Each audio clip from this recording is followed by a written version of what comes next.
بسم الله الرحمن الرحيم. الحمد لله رب العالمين، والصلاة والسلام على رسوله الكريم وعلى آله وأصحابه أجمعين وعلى كل من تبعهم بإحسان إلى يوم الدين. أما بعد، أعوذ بالله من الشيطان الرجيم. بسم الله الرحمن الرحيم.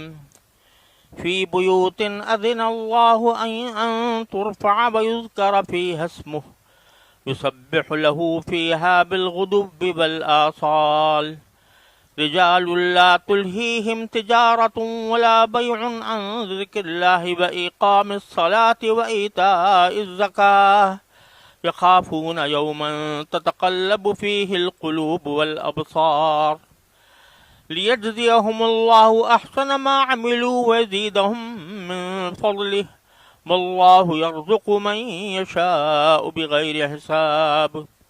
والذين كفروا أعمالهم كسراب بقيعة يحسبه الظمآن ماء حتى إذا جاءه لم يجده شيئا ووجد الله عنده فوفاه حسابه والله سريع الحساب. أو كظلمات في بحر لجي يغشاه موج من فوقه سحاب ظلمات بعضها فوق بعض إذا أخرج يده لم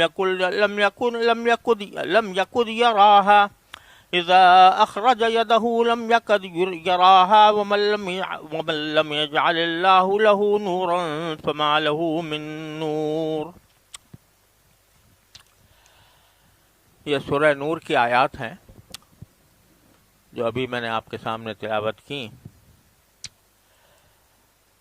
ان آیات سے پہلے اللہ تبارک و تعالیٰ نے یہ فرمایا تھا کہ ہدایت ایک نور ہے جو اللہ تبارک و تعالیٰ جس کے دل میں چاہتا ہے پیدا فرما دیتا ہے. یعنی جو ہدایت حاصل کرنا چاہے تو اللہ تبارک و تعالیٰ اس کو ہدایت کا نور عطا فرما دیتا ہے. پیچھے جو آیات گزری ہیں اور اس میں یہ کہا گیا تھا کہ اللہ تبارک و تعالیٰ آسمان و زمین میں جتنا کچھ نور ہے، چاہے وہ ظاہری نور ہو یا باطنی نور، وہ سب اللہ تبارک و تعالیٰ کا پیدا کیا ہوا ہے.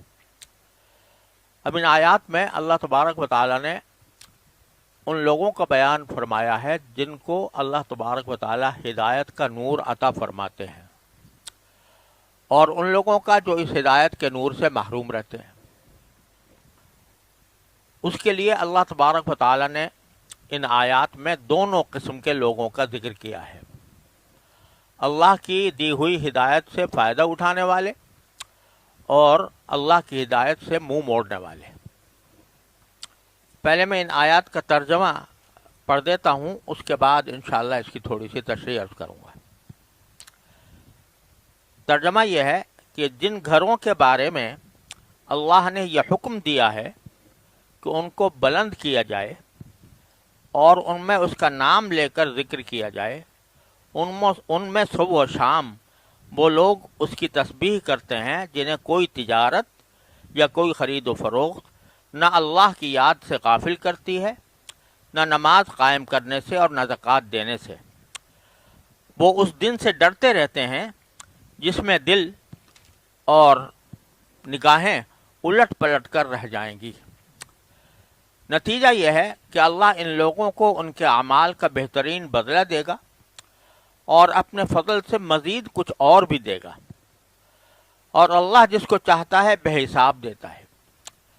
اور دوسری طرف جن لوگوں نے کفر اپنا لیا ہے ان کے اعمال کی مثال ایسی ہے جیسے ایک چٹیل صحرا میں ایک سراب ہو جسے پیاسا آدمی پانی سمجھ بیٹھتا ہے، یہاں تک کہ جب اس کے پاس پہنچتا ہے تو معلوم ہوتا ہے کہ وہ کچھ بھی نہیں تھا، اور اس کے پاس اللہ کو پاتا ہے، چنانچہ اللہ اس کا پورا حساب چکا دیتا ہے، اور اللہ بہت جلدی حساب لے لیتا ہے.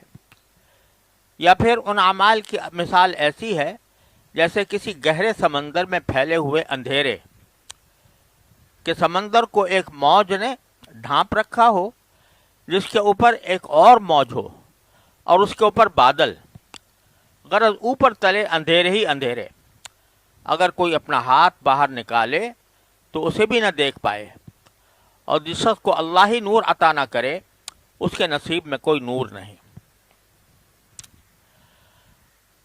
تو پہلے بتلایا کہ ہدایت، جن لوگوں کو اللہ تبارک و تعالی ہدایت کے نور سے سرفراز فرماتے ہیں، تو ان کا حال یہ ہے کہ وہ ان گھروں میں اللہ تعالیٰ کی عبادت کرتے ہیں جن کو اللہ تعالیٰ نے اس کام کے لیے بنایا ہے، یعنی مسجدیں۔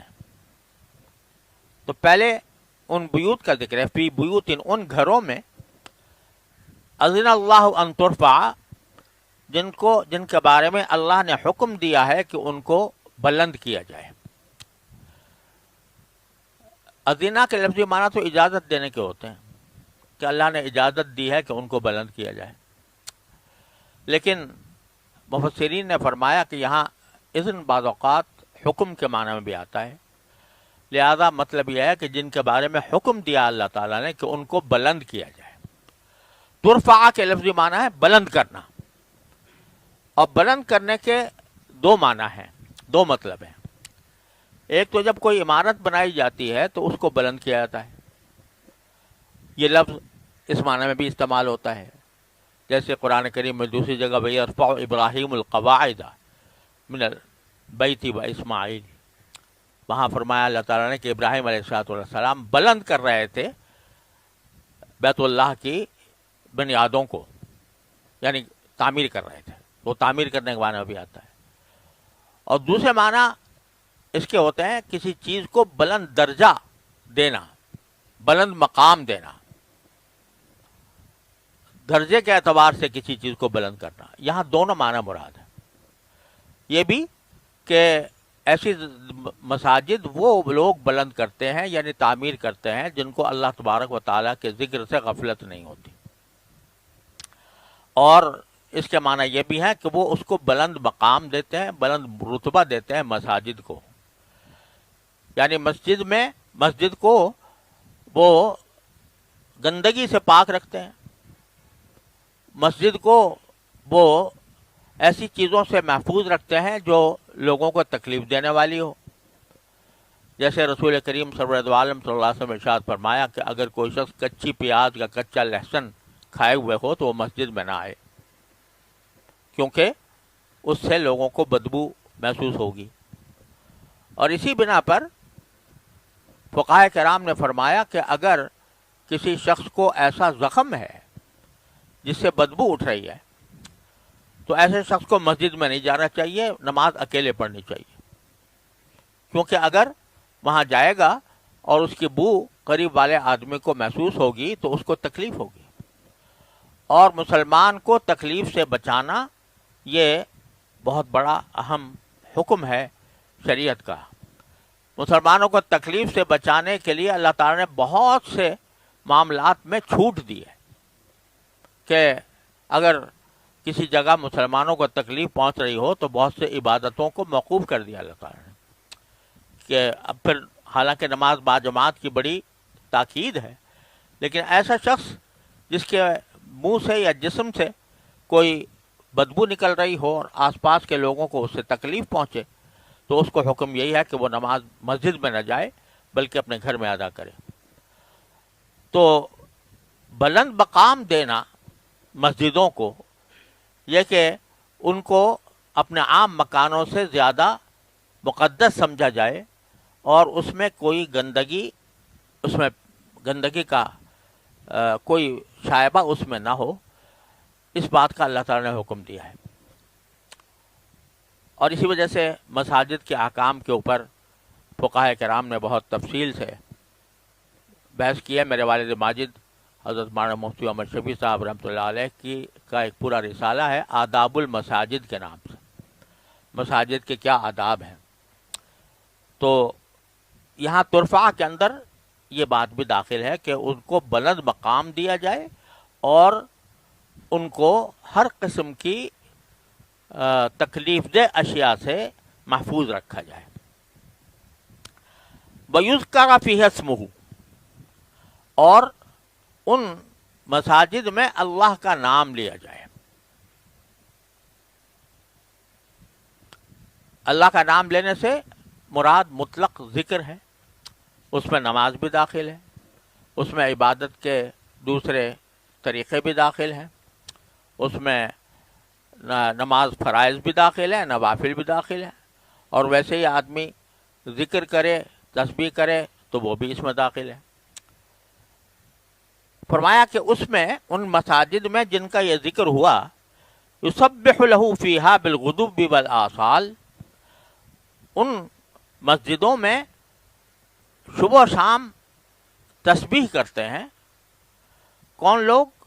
رجالن، وہ لوگ یا وہ مرد کہ لا تلہیہم تجارۃ ولا بیع عن ذکر اللہ واقام الصلاۃ وایتاء الزکاۃ، وہ لوگ جن کو کوئی تجارت یا کوئی خرید و فروخت ان کو اللہ کے ذکر سے اور نماز قائم کرنے سے، زکوٰۃ دینے سے نہیں غافل نہیں کرتی.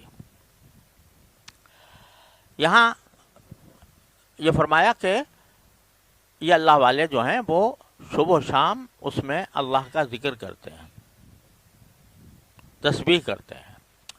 تسبیح کے لفظی معنی ہے سبحان اللہ کہنا، اللہ تبارک و تعالیٰ کی تنزیہ بیان کرنا کہ اللہ تعالیٰ ہر عیب سے پاک ہے. اور اس سے مراد نمازیں بھی ہیں، کیونکہ نماز کے اندر تسبیح ہوتی ہے. رکوع کے اندر سبحان ربی العظیم پڑھا جاتا ہے، سجدے میں سبحان ربی الاعلیٰ پڑھا جاتا ہے. تو اللہ تعالیٰ کی تسبیح کرتے ہیں صبح و شام، یعنی اللہ تعالیٰ کی نمازیں پڑھتے ہیں.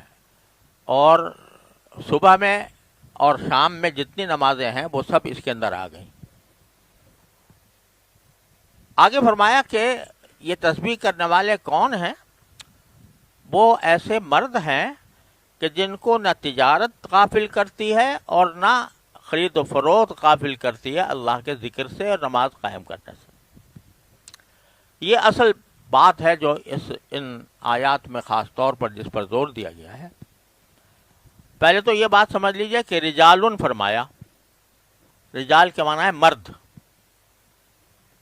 تو اس سے خود فقہاء کرام نے یہ مسئلہ منتبت کیا کہ مسجدوں کے اندر جا کر نماز قائم کرنا اور مسجدوں میں عبادت کرنا یہ مردوں کے ساتھ مخصوص ہے، اس لیے یہاں خاص طور پر مرد کا ذکر کیا گیا.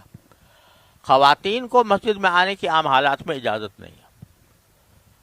اور رسول کریم سرورت عالم صلی اللہ علیہ وسلم کے عہد میں جو خواتین آتی تھیں ان کے بارے میں رسول کریم صلی اللہ علیہ وسلم نے یہ ارشاد فرما دیا تھا خواتین کے لیے کہ عورت کے لیے سب سے افضل یہ ہے کہ وہ اپنے گھر کے اندرونی کمرے میں نماز پڑھے، اور اندرونی کمرے میں پڑھنا بہتر ہے بیرونی کمرے میں پڑھنے سے، اور بیرونی کمرے میں پڑھنا بہتر ہے صحن کے اندر پڑھنے سے. یہ بات آپ نے کھول کر تمام خواتین کو بتا دی تھی. لیکن چونکہ رسول کریم سرورت عالم صلی اللہ علیہ وسلم تشریف فرما تھے، آپ کی امامت میں، آپ کے اقتداء میں نماز پڑھنا ایک بہت بڑی فضیلت کی بات تھی، اس لیے خواتین کی خواہش تھی کہ وہ اس شرف سے فیض یاب ہوں. تو جب انہوں نے اجازت مانگی تو رسول کریم صلی اللہ علیہ وسلم نے یہ اجازت دے دی کہ خاص طور پر رات کی نمازوں میں اور فجر کی نمازوں میں خواتین کو آنے کی اجازت دی، اور اس طرح کہ وہ پردے کے ساتھ آئیں اور پیچھے کھڑی ہوں، اور مردوں کے فارغ ہونے سے پہلے پہلے مسجد سے نکل جائیں. ان شرائط کے ساتھ آپ نے اجازت دی تھی، لیکن ان کے ذمے یہ نہیں رکھا گیا تھا کہ وہ جا کر مسجدوں میں نماز پڑھیں. نماز پڑھنے کے لیے گھر سے نکلنا خاتون کا یہ کوئی ثواب کا کام نہیں ہے. لہذا جو ایسے اجتماعات کیے جاتے ہیں جن میں خواتین کو ترغیب دی جاتی ہے کہ وہ آ کر مسجدوں میں نماز پڑھیں، یہ سنت کے خلاف ہے. شروع میں چونکہ نبی کریم صلی اللہ علیہ وسلم کا زمانہ تھا اور نبی کریم صلی اللہ علیہ وسلم کی امامت و نماز پڑھنا ایک بہت بڑی فضیلت کی بات تھی، اس لیے آپ نے اجازت دے دی تھی، اور جو خواتین آتی تھیں وہ خواتین بھی اس بات کا لحاظ رکھ کر آتی تھیں کہ پردے کا پورا لحاظ ہوتا تھا، مردوں سے گھلتی ملتی نہیں تھی۔ حضرت فاروق اعظم رضی اللہ تعالیٰ عنہ نے جب دیکھا کہ اس اجازت سے خواتین اس طرح فائدہ اٹھا رہی ہیں کہ وہ شرائط باقی نہیں رہی ہیں جو رسول کریم صلی اللہ علیہ وسلم کے زمانے میں تھیں، تو انہوں نے عام حکم دے دیا کہ اب کوئی خاتون مسجد میں آ کر نماز نہ پڑھے۔ چنانچہ پر خواتین نے چھوڑ دیا۔ حضرت عائشہ رضی اللہ تعالیٰ عنہ فرماتی ہیں کہ اگر رسول کریم صلی اللہ علیہ وسلم حیات ہوتے اور ان حالات کو دیکھتے تو آپ بھی ضرور منع کر دیتے خواتین کو مسجد میں آ کر نماز پڑھنے سے۔ یہاں یہ لفظ جو رجال کا لفظ استعمال کیا، ورنہ ناس کہہ سکتے تھے، ناس کے اندر عورتیں بھی آتی ہیں، مرد بھی آتے ہیں، لیکن اللہ تعالیٰ نے رجال کا لفظ استعمال کیا تو معلوم ہوا کہ مسجدیں جو ہیں در حقیقت وہ مردوں کے لیے ہیں، بنائی گئی ہیں، اور مردوں کے لیے فضیلت ہے کہ ان میں نماز پڑھیں، خواتین کے لیے نہیں ہے۔ اب ان رجال یعنی ان مردوں کی ایک صفت بیان فرمائی اللہ تعالیٰ نے، بہت ہی سبق آموز صفت ہے کہ ان کو نہ کوئی تجارت غفلت میں ڈالتی ہے اور نہ کوئی خرید و فروخت غفلت میں ڈالتی ہے اللہ کے ذکر سے۔ دو چیزیں ذکر فرمائیں، ایک تجارت اور پھر بیع کا خاص طور پر ذکر کیا، کوئی چیز بیچنا۔ تجارت کا جو لفظ ہے وہ ہر اس کاروبار کے لیے بولا جاتا ہے جو انسان اپنی روزی کمانے کے لیے کرتا ہے، اس میں دکانداری بھی داخل ہے، خرید و فروخت بھی داخل ہے، اور ساتھ میں وہ تمام کام جن سے انسان کوئی روزی کماتا ہے، مثلا اجارہ، کرائے پر کوئی چیز دے رکھی ہے، اس سے کرایہ آ رہا ہے، وہ بھی ایک تجارت ہے۔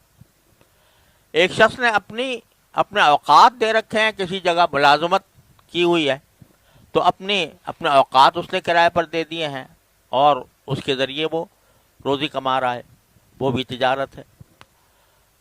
اور اسی طریقے سے اگر کوئی کاشتکار ہے اور وہ زمیندار سے اس سے معاملہ کیا ہوا ہے کہ بھئی میں کاشتکاری کروں گا، جو کچھ پیداوار ہوگی ہم آپس میں تقسیم کریں گے، یہ بھی ایک طرح کی تجارت ہے۔ تو تجارت کا لفظ تو پہلے عام استعمال کر دیا اللہ تعالیٰ نے، جس کا معنی یہ ہے کہ روزی کمانے کے جتنے ذرائع ہیں وہ سارے اس میں شامل ہو گئے۔ اور بیع کو الگ اس لیے ذکر کیا کہ جب کوئی شخص کوئی چیز بیچتا ہے تو گاہک کھڑا ہوا ہے اور پیسے دینے کو تیار ہے، میں بیچ رہا ہوں، اس وقت نقد فائدہ حاصل ہو رہا ہے فوراً۔ تو تجارت میں تو کچھ انتظار بھی کرنا پڑتا ہے، کچھ ایسا بھی کرنا پڑتا ہے کہ کچھ محنت بھی کرنی پڑتی ہے، فوراً اس کا نتیجہ سامنے آنا عام طور سے مشکل ہوتا ہے۔ لیکن کوئی چیز بیچی اور سامنے آدمی کھڑا ہوا ہے، وہ پیسے دینے کو تیار ہے، تو اس وقت میں اللہ کے ذکر سے غافل نہ ہونا، یہ ہے جو تعریف کی صفت جو اللہ تعالیٰ نے بیان فرمائی۔ نہ تجارت ان کو اللہ کے ذکر سے غافل کرتی ہے اور نہ کوئی چیز کسی چیز کا بیچنا وہ اللہ کے ذکر سے غافل کرتا ہے۔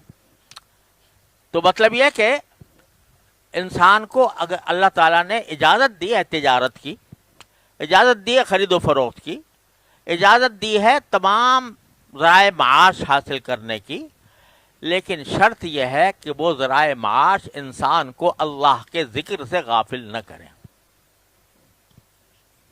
یہ شرط ہے۔ اور یہاں پر آپ غور کریں تو کس چیز سے غافل نہیں کرتی؟ اللہ کے ذکر سے اور نماز قائم کرنے سے اور زکوٰۃ ادا کرنے سے۔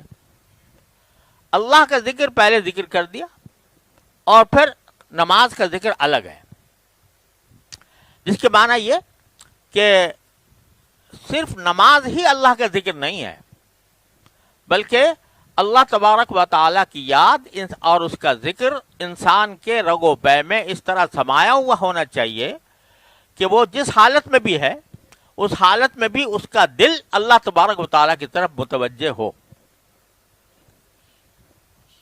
جس حالت میں بھی ہے۔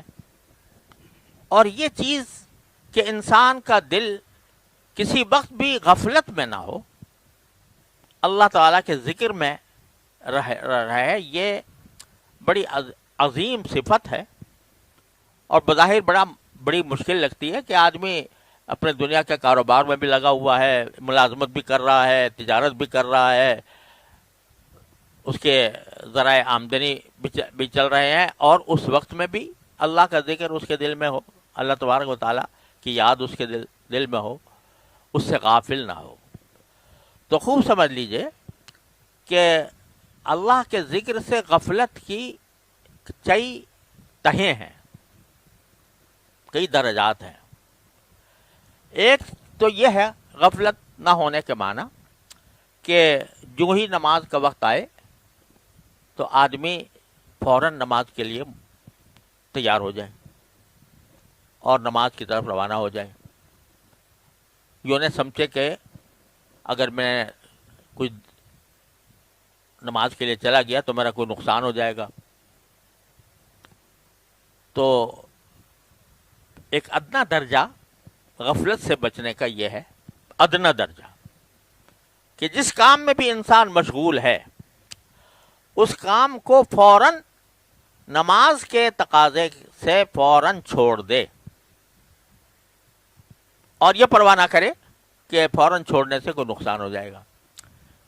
البتہ کچھ صورتیں مستثنا ہوتی ہیں جن میں اجازت ہوتی ہے کہ کوئی آدمی بیمار ہے، مثال کے طور پر کسی آدمی کی جان جا رہی ہے، کوئی شخص صدمے میں تکلیف میں مبتلا ہے، اس کو اس سے نکالنا ہے، اس وقت میں اگر انسان جماعت چھوڑ دے، نماز چھوڑ دے تو اس کی گنجائش ہے۔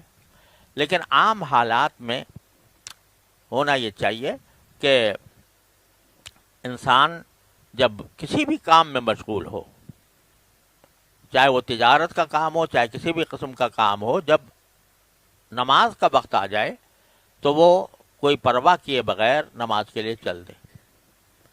اس آیت کی تفسیر میں متعدد صحابہ کرام کے واقعات مفسرین نے ذکر کیے ہیں کہ ایک صاحب تھے، ان کا حال یہ تھا کہ اگر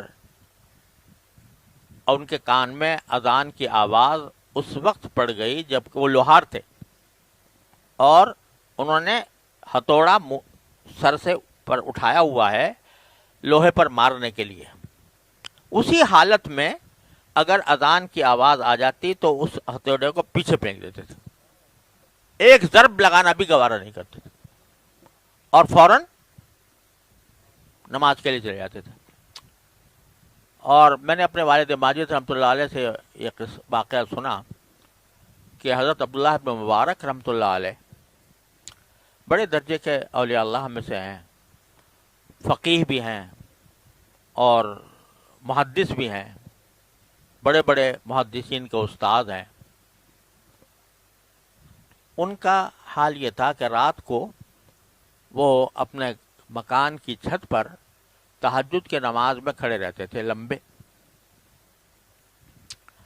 اور تہجد کی نماز دیر تک پڑھتے رہتے تھے۔ جب ان کی وفات ہوئی تو کسی نے ان کو خواب میں دیکھا، ان سے پوچھا کہ حضرت آپ کے ساتھ کیا معاملہ ہوا؟ تو جواب میں حضرت عبداللہ مبارک نے فرمایا کہ بھائی مجھے تو اللہ تعالیٰ نے بہت کرم فرمایا میرے اوپر، اور مجھے بڑے درجے عطا فرمائے۔ البتہ ایک بات میں کہتا ہوں کہ میرے پڑوس میں ایک لوہار رہتا تھا، جو درجہ اللہ نے اس کو دیا وہ مجھے نہ مل سکا۔ لوہار کو جن صاحب نے خواب دیکھا تھا وہ ان کی اہلیہ کے پاس گئے اور جا کر پوچھا کہ میں نے خواب دیکھا ہے، تو کیا آپ کے گھر کے پاس کوئی لوہار رہتا تھا؟ کہ ہاں رہتا تھا۔ تو وہ لوگ اس لوہار کے گھر پہ پہنچے، اس کی اہلیہ سے پوچھا یا گھر والوں سے کہ بھئی آپ کے جو شوہر تھے یا آپ کے گھر والے جو تھے وہ کیا کرتے تھے نماز کیا کوئی خاص عبادت کرتے تھے؟ انہوں نے کہا نہیں، خاص عبادت تو نہیں کرتے تھے، لیکن اتنا ضرور کرتے تھے کہ جب وہ لوہا پیٹ رہے ہوتے تھے تو اس وقت اگر اذان کی آواز آ جاتی ان کو، تو لوہا جو ہتھوڑا جو سر سے اٹھایا ہوا ہے اسے پیچھے پھینک کر نماز کے لیے چلے جاتے تھے۔ اور ساتھ میں جب وہ رات کو دیکھتے تھے اپنے قریب مکان میں عبداللہ ابن مبارک کو کہ وہ رات بھر کھڑے ہیں لکڑی کی طرح اور تہجد پڑھ رہے ہیں، تو یہ کہتے تھے کہ دیکھو اللہ تعالیٰ نے ان کو فراغت عطا فرمائی ہے، تو یہ رات کو اللہ تعالیٰ کی عبادت کرتے ہیں، ہمیں چونکہ دن بھر اپنے روزی کے لیے سارا دن گزارنا پڑتا ہے، تو ہم اس رات کو اللہ تعالیٰ کے حضور حاضر ہونے کی نعمت سے محروم ہیں۔ حسرت کا اظہار کیا کرتے تھے اس بات پر کہ کاش ہمیں بھی اسی طرح نماز پڑھنے کا موقع مل جاتا جیسے عبداللہ ابن مبارک کو ملا۔ تو یہ کہتے تھے، تو اللہ تعالیٰ نے اس حسرت کی بنا پر ایک طرف یہ عمل کہ نماز کی اتنی پابندی کہ لوہا بھی یعنی ہتھوڑا بھی لوہے پر مارنا گوارا نہیں نماز کو چھوڑ کر، اور دوسری طرف یہ حسرت کہ میں اتنے نماز نہیں پڑھتا نوافل جیسے کہ حضرت عبداللہ بن مبارک پڑھتے ہیں۔ اللہ تعالیٰ نے ان کو اور آگے بڑھا دیا عبداللہ بن مبارک سے بھی۔ اس کو کہتے ہیں اصطلاح میں حسرت نایافت۔ حسرت نایافت یعنی اس چیز کی حسرت جو انسان کو حاصل نہیں ہے۔ تو اعمال صالحہ میں اگر یہ حسرت بھی ہو اور آدمی فرائض و واجبات پر اکتفا کرے، لیکن نوافل کے بارے میں کم از کم حسرت ہی کا اظہار کر لے کہ کاش ہم بھی ایسے ہوتے، تو یہ حسرت بھی بعض اوقات اللہ تبارک و تعالیٰ کے ہاں قبول ہو جاتی۔ تو یہاں جو اصل بات کہی جا رہی ہے وہ یہ کہ غفلت نہ ہو۔ جو سب سے بڑی بلا ہے، جو سب سے بڑی مصیبت ہے انسان کے لیے، وہ غفلت ہے کہ انسان زندگی گزارے جا رہا ہے، صبح سے اٹھتا ہے، شام کو کھانا کھاتا ہے، پیتا ہے، رات کو سو جاتا ہے، پھر اگلے دن دوسرا دن شروع ہو جاتا ہے، اور اس پورے ٹائم ٹیبل میں کہیں اللہ کا واسطہ، اس کا ذکر، اس کی یاد دل میں نہیں آتی۔ تو اگر اصل غفلت تو وہ ہے، اللہ تعالیٰ ہر مسلمان کو اس سے محفوظ رکھے کہ نماز سے ہی غافل ہے، پڑھتا ہی نہیں، اور دنیاوی دھندوں میں لگا ہوا ہے، تجارت میں، خرید و فروخت میں، سب میں لگا ہوا ہے، اور نماز سے غافل ہے، نہیں پڑھتا، اعوذ باللہ۔ سب سے بڑی غفلت تو یہ ہے۔ دوسرا درجہ یہ ہے غفلت کا کہ الحمدللہ نماز تو پڑھ لیتا ہے، جب نماز کا وقت آئے تو نماز پڑھ لیتا ہے، لیکن یہاں لفظ جو آ رہا ہے وہ اقام الصلاۃ آ رہا ہے، نماز قائم کرنا۔ قرآن کریم میں کہیں بھی کسی جگہ یہ نہیں کہا نماز پڑھو، کوئی جملہ قرآن میں یہ نہیں ہے نماز پڑھو کہیں بھی، بلکہ یہ ہے کہ اقیم الصلاۃ، نماز قائم کرو۔ تو دوسری غفلت یہ ہے کہ پڑھ تو لیتا ہے انسان نماز، لیکن اقامت صلاۃ نہیں کرتا۔ اقامت صلاۃ کے کیا معنی ہے؟ اس کے معنی یہ ہے، ایک تو معنی یہ ہے کہ مردوں کے لیے اقامت صلاۃ صرف مسجد میں ہوتی ہے، جب تک کہ اس کو کوئی عذر نہ ہو۔ بغیر عذر کے مسجد کے بغیر گھر میں نماز پڑھنا یہ اقامت صلاۃ نہیں ہے۔ نماز پڑھنا ہے، قبول ہو جائے گی انشاءاللہ، لیکن ادائے قاصر ہے، ناقص ہے۔ اقامت صحیح معنی میں مسجد کے اندر ہوتی۔ دوسرے، اقامت کے مفہوم میں یہ بات بھی داخل ہے کہ اس کے تمام شرائط اور اوصاف کے ساتھ پڑھیں۔ اس کو ذرا سمجھنے کی ضرورت ہے۔ اللہ تبارک و تعالیٰ نے 5 نمازیں کیوں فرض کی ہیں؟ 5 نمازیں ہمارے ذمہ فرض کی ہیں، فجر، ظہر، عصر، مغرب، عشاء۔ اس کا مقصد ہی در حقیقت یہ ہے کہ انسان کو اجازت تو دی ہے کہ تم دنیا کے کام بھی کر سکتے ہو، تم تجارت بھی کر سکتے ہو، تم ملازمت بھی کر سکتے ہو، تم کاشتکاری بھی کر سکتے ہو، لیکن ہمیں بھولنا نہیں ہمیں بھولنا نہیں.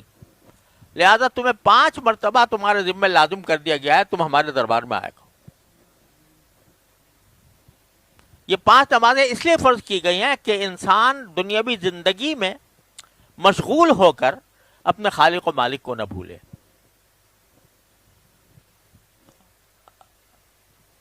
اکبر الہ آبادی مرحوم نے کہا تم شوق سے کالج میں پلو، پارک میں پھولو، جائز کے غباروں میں اڑو، چرخ پہ جھولو، پر ایک سخن بندہ عاجز کا رہے یاد، اللہ کو اور اپنی حقیقت کو نہ بھولو. تو اللہ تعالیٰ نے نمازیں اس لیے یہ 5 دی ہیں کہ تم ادھر ادھر بھاگے پھرتے ہو. ہم نے اجازت بھی دی ہے تمہیں، ترغیب بھی دی ہے، تجارت کرنے کی بھی ترغیب دی ہے تمہیں، اور دوسرے کام کرنے کی بھی ترغیب دی ہے، روزی کمانے کی بھی ترغیب دی ہے. لیکن اس روزی کمانے میں ہمیں نہ بھول جانا.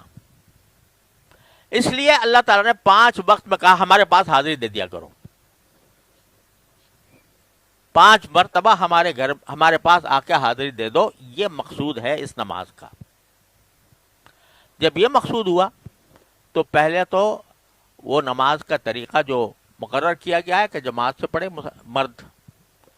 دوسرے یہ کہ جب یہ اللہ کی یاد تازہ کرنے کے لیے ہے تو جب نماز پڑھنے جاؤ تو کم از کم اس وقت اپنا دھیان اس طرف کر لو کہ میں اللہ کی یاد کرنے جا رہا ہوں. اور اس وقت اللہ تبارک و تعالیٰ کا دل میں کچھ دھیان دل میں آ جائے کہ جب میں اللہ کے سامنے کھڑا ہوں تو اللہ تبارک و تعالیٰ کے سے یہ خیال ہو کہ میں مخاطب ہوں اللہ سے. الحمدللہ رب العالمین کہہ رہا ہوں تو کس کو کہہ رہا ہوں؟ اللہ کو کہہ رہا ہوں.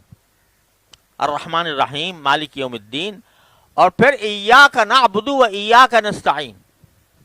یہ خطاب ہے نا، میں آپ ہی کی ہم عبادت کرتے ہیں، آپ سے ہم مدد چاہتے ہیں. تو یہ خطاب ہے نا کسی سے. جب خطاب ہے تو خود سوچ کے تو خطاب کرو نا، کس کو کر رہے ہو. یا ویسے ہی زبان سے نکال دیا اور ایک رٹے ہوئے الفاظ ہیں وہ زبان سے ادا کر دیے، قصہ ختم ہو گیا.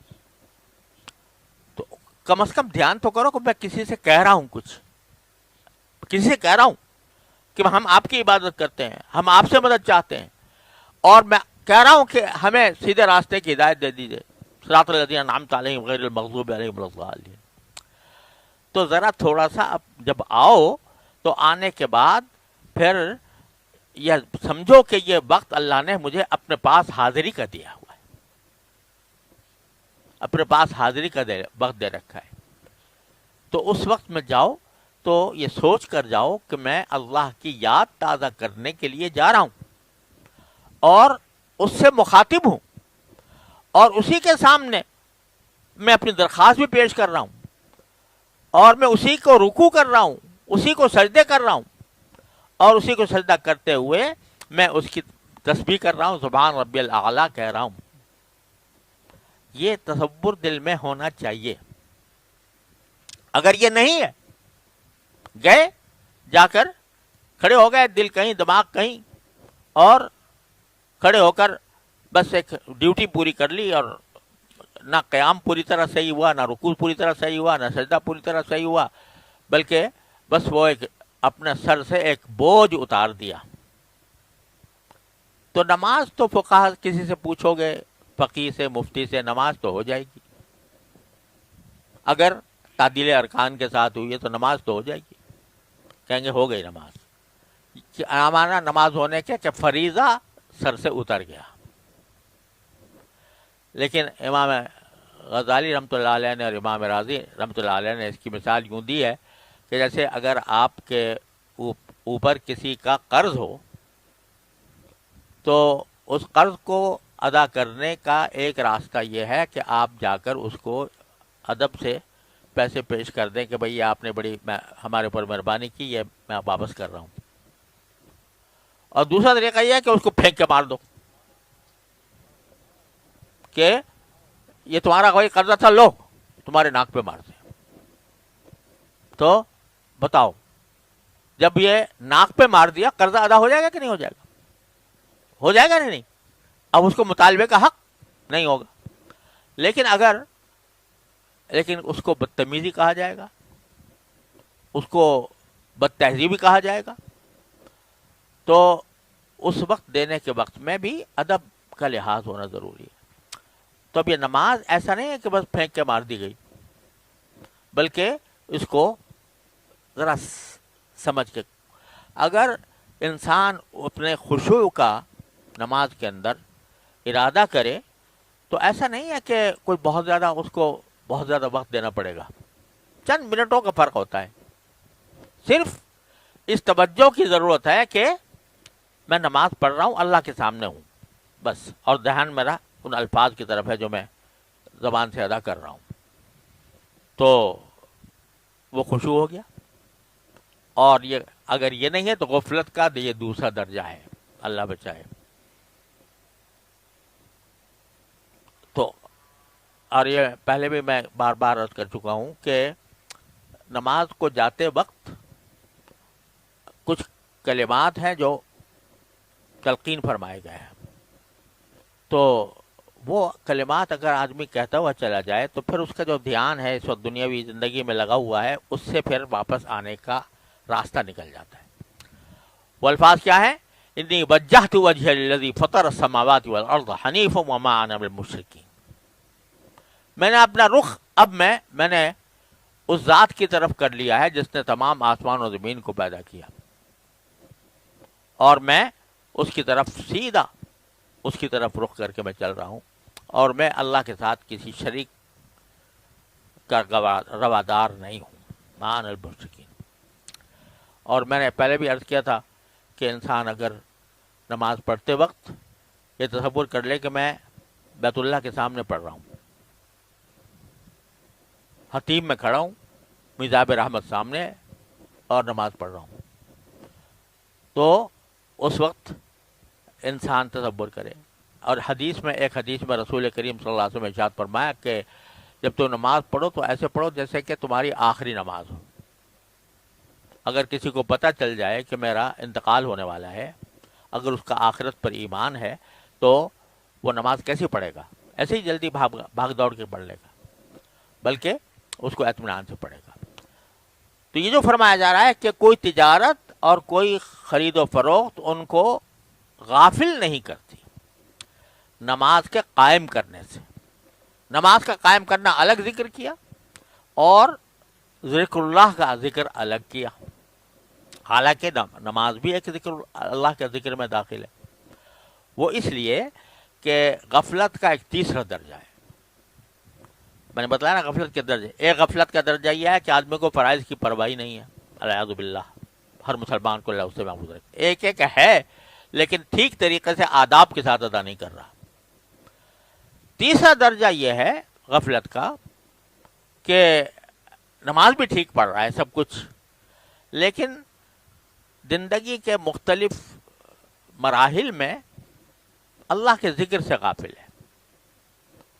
اللہ تعالیٰ نے ذکر کو یہ فرمایا ذکر اللہ ذکرن کثیرا, کثرت سے اللہ کا ذکر کیا کرو. اور نبی کریم صلی اللہ علیہ وسلم نے اس کا ایک طریقہ یہ بتایا کہ یکون لسانک رطبا بذکر اللہ, تمہاری زبان اللہ کے ذکر سے تر رہے, چلتے پھرتے اٹھتے بیٹھتے بھی تمہاری زبان پر کوئی ذکر ہو. اور اس سے اگلا درجہ یہ ہوتا ہے کہ یہ ذکر پہلے تو زبان کی حد تک محدود رہتا ہے, لیکن جب اس ذکر کی آدمی کو عادت پڑ جائے تو پھر یہ دل میں براجمان ہو جاتا ہے. دل میں اس طرح براجمان ہو جاتا ہے کہ زبان پر چاہے ذکر نہ ہو لیکن ہر چیز ہر موقع پر اللہ یاد آتا ہے. کھانا کھا رہا ہے تو اللہ یاد آئے گا, دکان پر بیٹھا ہے گاہک آ گیا تو اللہ یاد آئے گا کہ اللہ نے بھیجا ہے. اور اپنے اگر تجارت میں لگا ہوا ہے, اس میں اس کو کوئی کام پیش آ گیا تو اللہ یاد آئے گا کہ یا اللہ یہ کام میرا آسانی سے کرا دے. کوئی خوشی حاصل ہوئی ہے تو اللہ یاد آئے گا کہ یا اللہ آپ کا کرم ہے کہ مجھے خوشی حاصل ہو گئی. تو ذکر انسان کی رگ و پے میں پیوست ہو جاتا ہے، زبان سے چاہے نہ ہو، لیکن دل مشغول ہوتا ہے اللہ تبارک و تعالیٰ کے ساتھ. یہ سارے درجات ہیں اللہ کے ذکر کے، اور یہ درجات جو ہیں وہ رفتہ رفتہ حاصل ہوتے ہیں، اور اس کا راستہ اللہ والوں کی صحبت ہے کہ اللہ تعالیٰ کی صحبت سے ہوتا یہ ہے کہ یہ ذکر انسان کی طبیعت ثانیہ بن جاتا ہے. میں نے اپنے والد ماجد رحمۃ اللہ علیہ سے سنا، فرماتے تھے کہ ایک مرتبہ حضرت حکیم الامت مولانا اشرف علی صاحب تھانوی رحمۃ اللہ علیہ کے خلفاء کا ایک اجتماع تھا. حضرت مولانا مفتی محمد حسن صاحب رحمۃ اللہ علیہ جامعہ اشرفیہ کے بانی ہیں، انہوں نے امرتسر میں پہلے مدرسہ تھا، تو وہاں حضرت مولانا مفتی محمد حسن صاحب خود بھی خلیفہ تھے حضرت کے، اور دوسرے خلفاء کو بھی وہاں پر دعوت دی تھی. گرمی کا موسم تھا، آم کا موسم تھا، تو سب کو آم کی دعوت دی تھی. وہاں سب خلفاء جمع تھے. آم کھائے گئے، اور حضرت خواجہ عزیز الحسن صاحب مجذوب رحمۃ اللہ علیہ حضرت کے خلیفہ بھی تھے اور شاعر بھی تھے. تو اس مجلس میں آم کھائے گئے، چوسے گئے، اور حضرت خواجہ صاحب رحمۃ اللہ علیہ نے اپنے آم کے بارے میں اشعار بھی پڑھنے شروع کر دیے. لوگ اس سے بھی محظوظ ہوتے رہے، اور اچھی ایک مجلس ہو گئی جیسے دوستوں کی آپس میں ہوتی ہے.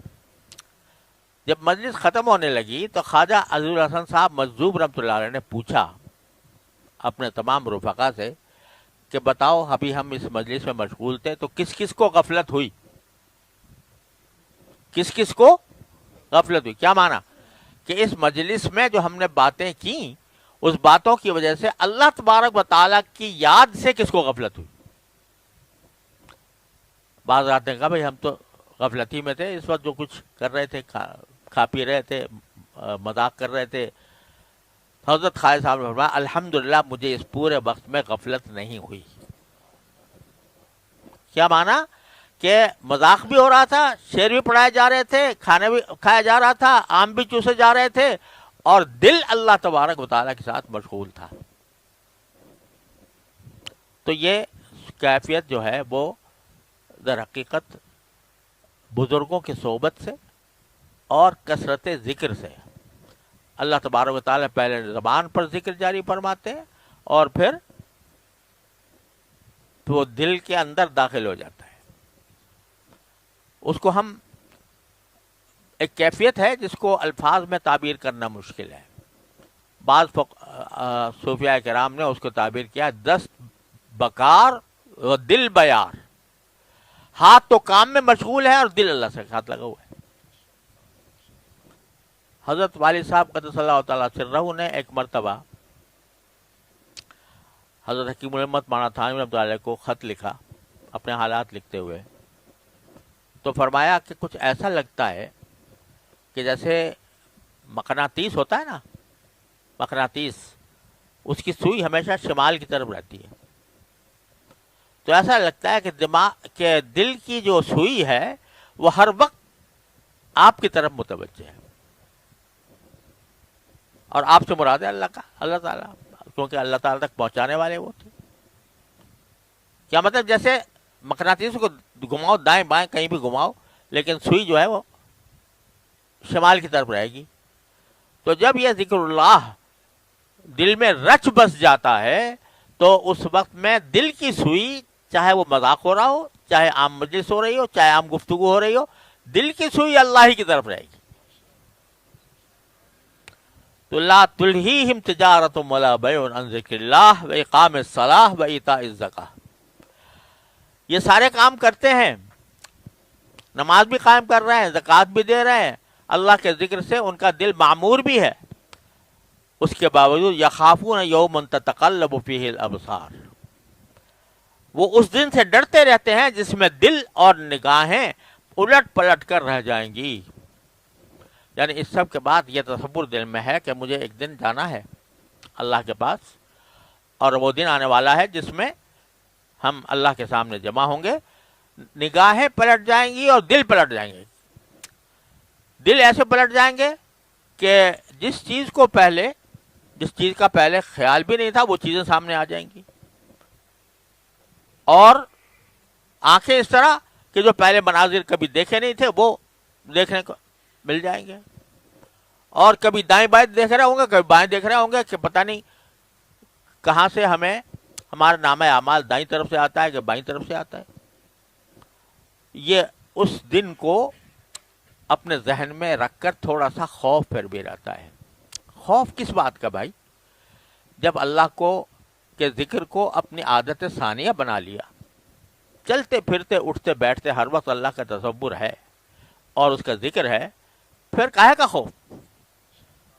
وہ خوف اس بات کا کہ پتہ نہیں ہم سے جو کچھ بن پڑا وہ اللہ کے ہاں قابل قبول ہے یا نہیں۔ اور پھر بھی یہ خوف کہ پیچھے قرآن کریم نے پیچھے گزرا ہے کہ جو کچھ کرتے ہیں کرنے کے ساتھ وقلوبہم وجلۃ انہم الی ربہم راجعون، تو یہ خوف خود بخود پیدا ہوتا ہے کسی کی عظمت سے۔ آدمی کتنا ہی ایک اپنے باپ کا اپنے استاد کا جتنا ہی فرما بردار ہو، لیکن اس کے دل میں ایک رعب رہتا ہے اس کا کہ مجھ سے کوئی ایسی بات سرزد نہ ہو جائے کہ جو اس کے مزاج کو ناگوار گزرے۔ یہ خوف ہے جو مقصود ہے۔ یخافون یوما تتقلب فیہ القلوب والابصار۔ اس کا نتیجہ کیا ہوگا؟ فرمایا لیجزیہم اللہ احسن ما عملوا، نتیجہ یہ ہے کہ اللہ ان لوگوں کو ان کے اعمال کا بہترین بدلہ دے گا، بہترین بدلہ دے گا، یعنی ان کے اعمال کے، جیسے ابھی میں نے آپ کو مثال دی کہ بظاہر دیکھنے میں کوئی بہت بڑا عمل نہیں تھا لیکن اللہ تعالیٰ نے اس کو نواز دیا، تو اور ان کے عمل کا بہترین بدلہ دیا، جتنا ہونا چاہیے تھا اس بھی۔ وَيَزِيدَهُم مِّن فَضْلِهِ، اچھا بدلہ بھی دے اور اپنے فضل سے مزید کچھ اور بھی دے۔ یہ قرآن کریم نے کئی جگہ فرمایا ہے کہ ہم تمہیں جنت دیں گے، جنت کے اندر یہ نعمتیں ہوں گی، اور لہم الحسنى وزیادہ، اور کچھ اور بھی دیں گے۔ یہ بڑا پیارا انداز ہے جو اللہ تعالیٰ فرما رہے ہیں، اس میں ابہام رکھا ہے، وہ کچھ اور کیا ہوگا، وہ کچھ اور کیا ہوگا؟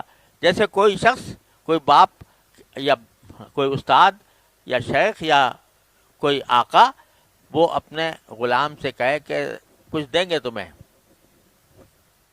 تو اس کا کیا مطلب ہوتا ہے کہ جو دیں گے وہ تمہاری توقع سے کہیں زیادہ ہوگی، تمہاری توقع سے کہیں بالاتر ہوگی وہ۔ اور یہ وجہ ہے کہ اللہ تعالیٰ جنت کی نعمتوں کا ذکر تو فرماتے ہیں کہ باغات ہوں گے، اس کے نیچے دریا بہ رہے ہوں گے، اس میں بالا خانے ہوں گے، اس میں کیا کچھ ہوگا، پھل ہوں گے اور کھجور ہوگی اور انار ہوگا اور فلاں۔ ایک طرف تو یہ فرما رہے ہیں، اور دوسری طرف حدیث قدسی ہے کہ میں نے اپنے بندوں کے لیے ایسی چیزیں تیار کی ہیں کہ جو آج تک کسی آنکھ نے دیکھی نہیں اور کسی کان نے سنا نہیں اور کسی کے دل میں ان کا خیال بھی نہیں گزرا۔ تو اب پھر یہ کیا ہوا، انار کیا ہوا اور کھجور کیا ہوئی، اور یہ جو مختلف نعمتیں بتائی جا رہی ہیں، نہریں کیا ہوئیں، اور وہ اس لیے کہ تمہیں جنت کا ایک جھلک دکھانے کے لیے معمولی تمہاری سمجھ کے مطابق کچھ مثالیں دے دی گئی ہیں، لیکن اصل یہ ہے یزیدہم من فضلہ، وہ اپنے فضل سے اور زیادہ دے گا، تمہارے تصور سے زیادہ۔ واللہ یرزق من یشاء بغیر حساب، اور اللہ جس کو چاہتا ہے بے حساب رزق دیتا ہے۔ کیوں بھائی اذان ہو گیا؟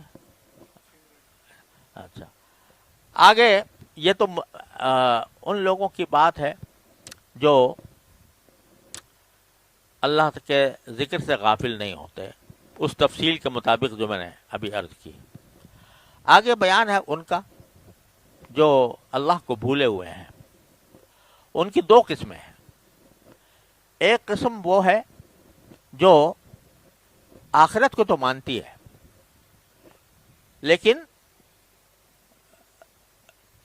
توحید میں گڑبڑ ہے اور رسالت کو، رسول کریم صلی اللہ علیہ وسلم کو اللہ کا پیغمبر نہیں مانتی، کافر ہیں، لیکن آخرت کو مانتے ہیں، تو وہ لوگ بھی اپنے تئیں عبادت کرتے ہیں، بہت سے مشقتیں جھیلتے ہیں عبادت کے لیے۔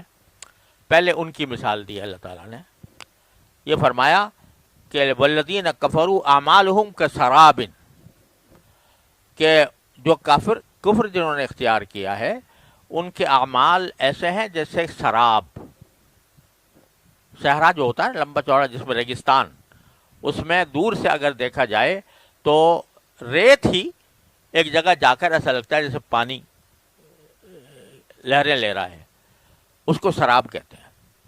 تو فرمایا یہ اعمال جو ہیں، جو دنیا میں وہ اچھے اعمال کر رہے ہیں، اس کی مثال ایک سراب کی سی ہے، یحسبہ الظمآن ماء، کہ پیاسا آدمی اس سراب کو پانی سمجھ بیٹھتا ہے، حتی اذا جاءہ، لیکن جب اس کے قریب پہنچتا ہے تو لم یجدہ شیئا، تو اس کو کچھ بھی نہیں ملتا۔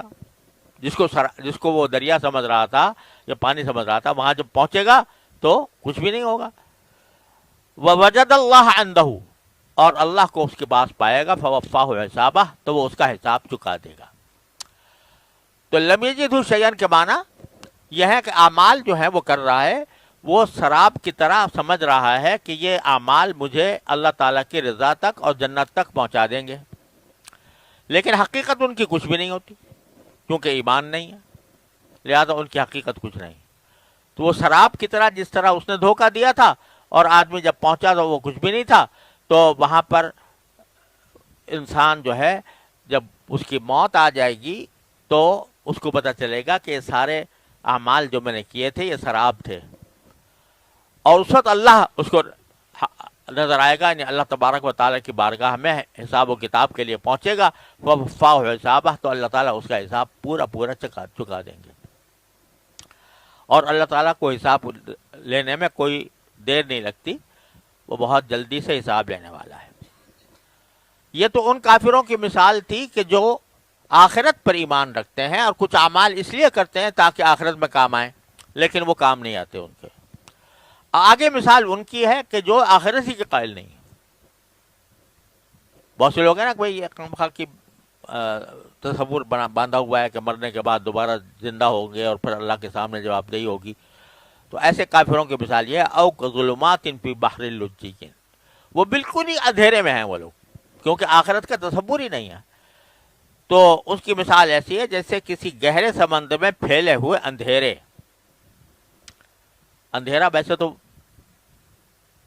اندھیرا ہی ہوتا ہے، لیکن سمندر کے اندر اندھیرا جو ہے وہ بڑا زبردست ہوتا ہے۔ اب میں نے دیکھا ہے وہ سمندر کے سفر میں رات کو اگر آدمی، خاص طور پر وہ رات جس میں کہ چاند نہ ہو، تو ایسا اندھیرا، گھپ اندھیرا کبھی کہیں باہر نہیں دیکھا جیسا اندھیرا رات سمندر میں ہوتا ہے۔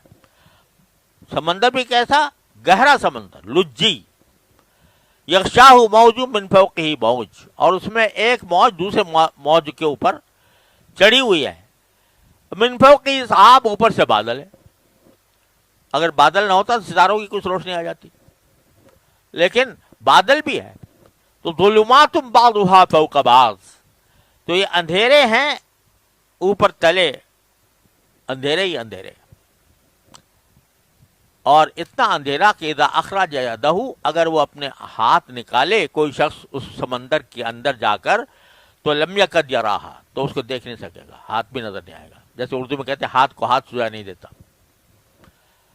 تو یہ ان کی مثال ہے کہ جو آخرت کو مانتے ہی نہیں، تو وہ ظلمت ہی ظلمت ہے، اندھیرا ہی اندھیرا ہے، ان کے لیے تو کچھ آخرت کا تصور ہے ہی نہیں۔ وَمَن لَّمْ يَجْعَلِ اللَّهُ لَهُ نُورًا فَمَا لَهُ مِن نُور، اور جس شخص کو اللہ ہی نور عطا نہ کرے اس کے نصیب میں کوئی نور نہیں۔ لہذا آخرت سے کے انکار کرنے والے ایسے ہیں جیسے سمندر کی تہوں میں اندھیروں میں گھرے ہوئے ہیں۔ اللہ تعالی ہر مسلمان کو اس کی حفاظت فرمائے۔ وصلی اللہ تعالی علی خیر خلقہ سیدنا محمد۔